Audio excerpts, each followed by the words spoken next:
안녕하세요. 박종경 변호사입니다. 오늘은 권태에 대한 이야기를 드려보려고 했어요. 인생이 재미가 없거나 뭔가 무기력하거나 이런 분들이 경험하는 게 권태라고 표현을 하기도 하는데, 이 권태에 대해서 제가 좋아하는 책이 있어서 소개를 드리면서 말씀을 드리고 싶었어요. 현대사회에서 정신질환이라든지 어떤 권태나 무기력감 이런 거에 시달린다거나 그 부분으로 인해서 고민이 많으신 분들이 많은 것 같아요. 요거에 대해서 생각을 해봤던 책이 이제 버트란드 러셀이라는 20세기 초반에 굉장히 유명한 철학자가 있습니다. 버트란드 러셀이 썼던 책 중에 행복의 정복이라는 책이 있어요. 이 책인데, 행복의 정복이라는 책을 와이프랑 얘기하다가 좋은 부분들이 있어서 몇 가지 공유를 하고, 관심 있으신 분들은 한번 사서 읽어보셨으면 좋겠습니다. 제목처럼 행복의 정복이잖아요. 행복에 대한 이야기를 나눠요. 이 챕터가 두 개로 나누어져 있는데, 1챕터가 행복이 당신 곁을 떠난 이유, 행복이 어떤 사람에게서 멀어지는 이유에 대해서 1장에서 기술을 하고요.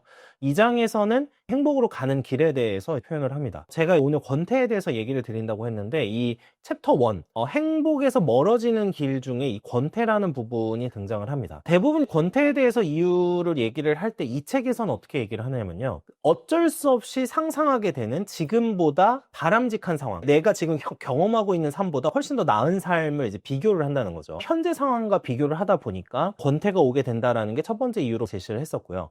두 번째 이유로 제시를 한 게 뭐냐면, 자신의 능력을 충분히 발휘할 필요가 없는 상황, 이렇게 두 가지를 표현을 했어요. 첫 번째는 뭐냐면, 내가 지금 살고 있는 삶과 잘 나가는 인플루언서라던가 연예인이라던가 이런 사람들의 삶을 보면서 비교를 하면서 내 삶에 대해서 희망을 잃고 권태로워진다라는 거예요. 저쪽으로 가고 싶지만 갈 수 없다라는 부분을 자각을 하면서 권태로워질 수 있다라고 저는 해석을 했고요. 두 번째 부분도 되게 공감이 됐던 게, 내가 능력을 충분히 발휘할 필요가 없는 상황들이에요. 내가 어차피 그냥 먹고 사는데 지장이 없고 간절하게 일을 해야 되는 상황이 아니라고 하면은 충분히 권태로운 상황이 올 수가 있는 거죠. 물론 여기서 부연 설명 단 건 제 의견이긴 하지만요. 내 능력을 최대치로 끌어올릴 필요가 없는 상황에 계속 사람이 있으면은 정체되거나 권태로울 수 있다라는 게 이 책의 내용이었어요. 많은 분들이 권태롭거나 인생이 노잼이다 이런 식의 이야기를 할 때 제일 많이 얘기가 나오는 게 아무래도 쾌락적인 부분이나 향락적인 부분인 것 같아요. 쉽게 표현하면 자극을 추구하는 사람이 되는 거죠.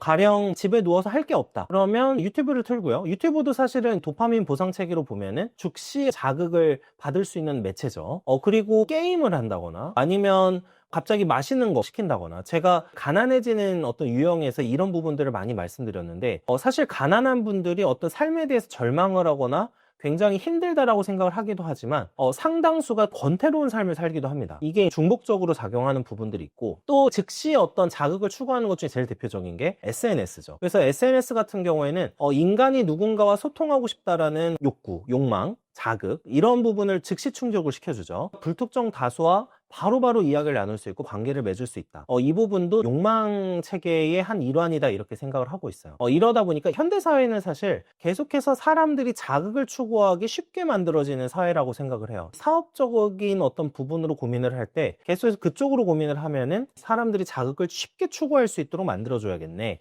라고 생각을 하면서 지금 사업 모델을 많이 구성을 하고 있다고 생각을 하거든요. 이런 부분들로 인해서 자극을 추구하는 쪽으로 권태를 극복하려고 하시는 분들이 많아질 것 같고요. 이게 극단적으로 향하면 술이나 어떤 여러 가지 기호식품, 또 정말 더 심하면 마약 같은 어떤 것에 손을 대기도 합니다. 또 내가 능력을 극단으로 끌어올리지 않아도 되는 것 중에서는 내가 충분한 부를 가져서 더 이상 할 게 없는, 뭔가 생존을 위해서 일을 하지 않아도 되는 분들 중에서도 이런 거에 빠지는 분들이 있거든요. 대표적으로 우리가 이제 보는 연예인들 같은 경우죠. 연예인들은 사회적 부와 명예를 다 갖추었고 기본적으로 먹고 사는데 지장이 없음에도 자극적인 부분에 빠지는 것이 권태에서 온다고 생각을 할 때가 많아요.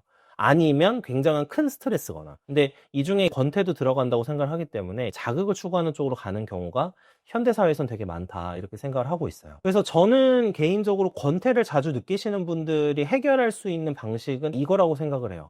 내가 성공할지는 모르지만 무언가 노력을 기울였는데 그게 결과적으로 성공을 하는 그 과정이 권태를 해결해 주는데 도움이 준다고 생각을 하거든요. 처음에 성공 여부가 아주 확실한 건 아닌데 계속해서 장기적으로 추구해서 결과적으로는 성공을 한 이런 케이스를 사람이 좀 경험하다 보면은 권태롭지 않을 수 있겠구나라는 생각을 하곤 해요. 여기서 굉장히 중요한 게 행복의 비결 중에 자기 객관화가 되게 중요하다고 생각을 하는데, 내가 너무 잘났다고 생각을 하면은 내가 아무리 노력을 해도 도달할 수 없는 영역을 목표로 잡게 돼요. 처음부터 내가 이뤄내기가 어려운 목표를 잡고서 달려가기 때문에 결과적으로 성공도 못하는 상황이 된다는 거죠.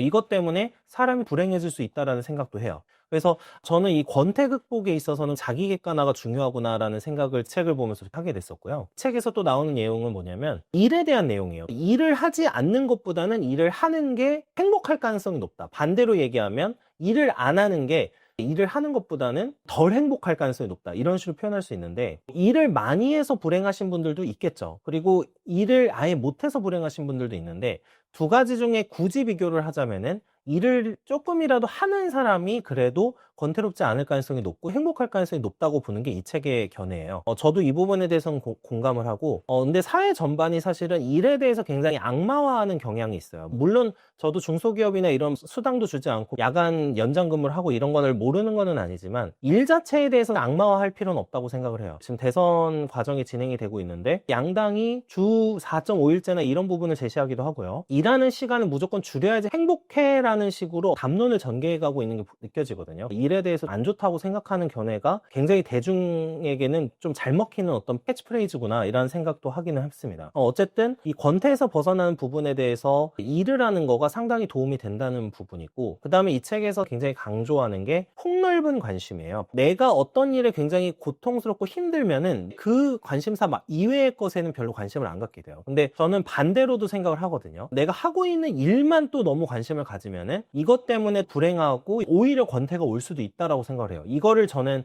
번아웃이라고 표현할 때도 있는데, 그래서 다른 어떤 관심사, 폭넓은 관심사 같은 게 있으면은 훨씬 더 일을 생산적이고 효율적으로 할 수 있다라고 보는 게 제 생각이거든요. 그래서 내가 하고 있는 일만 책을 보는 게 아니라 저 같은 경우에는 그 일 이외에 다른 분야에 대해서도 폭넓게 관심을 갖는 편이고, 이것 때문에 제가 유튜브를 계속해서 운영해서 찍을 수 있기도 해요. 제가 좋아하는 소설도 많고 철학, 역사, 과학도 좋아하고, 최근에는 삼체라는 소설을 읽고 있는데 그 소설도 굉장히 훌륭합니다. 그래서 이것도 한번 읽어보시면 좋은데, 삼체 같은 소설을 보면서 딱 느끼는 게 뭐냐면 오바마 전 대통령이 추천사를 단 게 있어요. 거기서 뭐라고 얘기했냐면, 내가 백악관에서 업무를 하고 있을 때 이 책을 보면은 이 책의 스케일이 너무나 커서 이 백악관에서 하고 있는 일이 되게 사소하게 느껴졌다라고 표현을 하는데, 폭넓은 관심사 쪽으로 가지게 되면은 확실히 어떤 내가 하고 있는 일에도 생산성이나 능률도 오르고 훨씬 더 일에 대해서 좀 창의적이고 행복하게 일을 할 수 있는 것 같아요. 내가 하고 있는 일에 권태를 느끼는 게 아니라 훨씬 더 이 폭넓은 관심사가 제한적인 시야를 풀어주면서 내가 하고 있는 일의 유기적인 연계성도 알게 되고 어떤 가치 같은 걸 생각하기에도 되게 좋다. 폭넓은 관심사를 가지게 되면은